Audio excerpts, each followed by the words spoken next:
I'm State Representative Lyndon Yearick.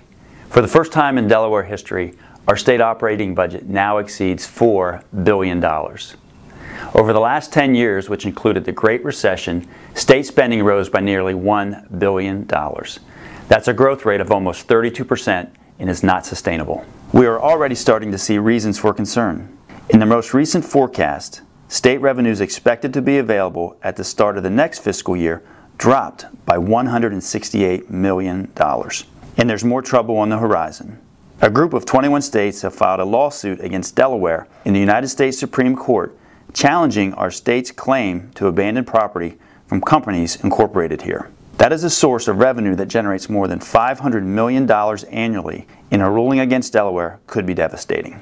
For all these reasons, I believe our state needs to be fundamentally reconsidering how it operates. First, we should look at reforming our budgeting process. Instead of assuming our current budget as the starting point for our next spending plan, I propose adopting a system in which all expenses must be justified in each new budget. It would force a regular assessment of expenditures versus results.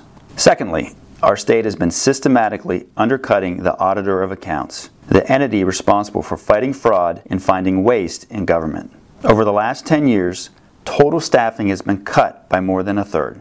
We should restore this watchdog agency, enabling it to identify opportunities to make government more efficient.